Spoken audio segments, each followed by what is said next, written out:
We have to allocate resources to address these hate groups and these hate crimes. We also need vigorous prosecution and vigorous investigation of these hate groups and the resources to do so. Well, that was the president of the NAACP calling for a new government crackdown on hate groups, even prosecution of them, in the wake of the racially driven mass murder of 9 African Americans in a church in Charleston last week. But is that really where we want to go? Greg Lukianoff is president and CEO of the Foundation for Individual Rights in Education and author of Freedom from Speech. Greg, thank you for being here. That's the question. It sounds noble. Mm-hmm. You know, a racist, a skinhead type murders 9 African Americans, and the response is we have got to crack down on the groups that hate African Americans, that hate in general, with prosecution and investigation. And you say?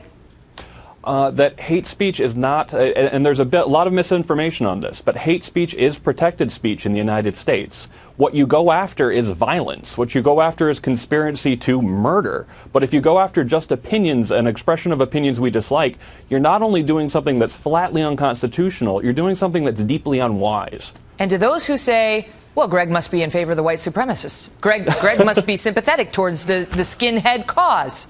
Yeah, and that seems to be the way some people argue in the U.S. right now. I have defended throughout my career, I deal with free speech on college campuses, and I have defended people all across the political spectrum.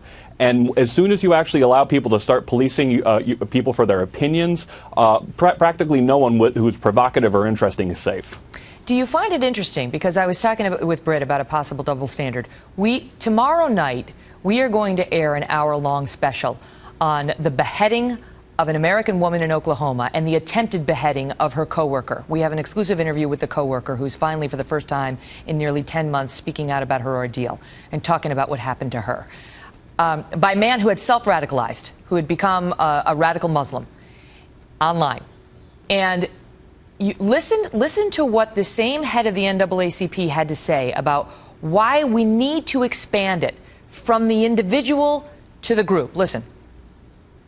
This young man was indoctrinated, radicalized, if you will, with an ideology of white nationalism or racism. And so the point being here is we've got to look at not only this individual act of brutality, we also have to look at the atmosphere from which it emerged. And we have to address that.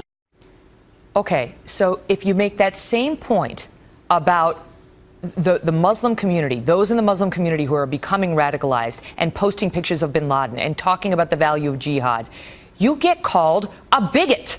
If you say you have to expand it from one man's act and take a look at a community, you get called a bigot. But if you say it in this context, it's fine because it's clear that the white supremacists are bad. Yeah, one incredibly frustrating thing about being a First Amendment lawyer is the double standards are everywhere. People are like, oh, I want to go after these people with this opinion, but people who have essentially have the exact same opinion, but if I politically like them more, oh, no, well, that's completely off base.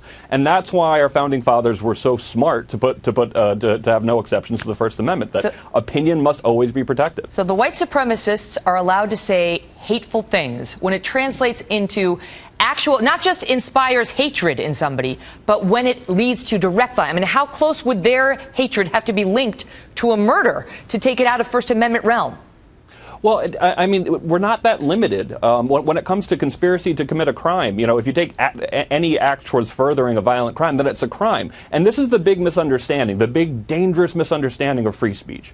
Free speech is an alternative to violence. It's a way of resolving disputes without resort to violence. And I think it's insane sometimes that people actually think, oh, let's eliminate free speech. Yeah, well, you know how we used to resolve disputes? Coercion and violence. And it may be beneficial to know exactly where the haters are. It's kind of beneficial to have them speaking out about it.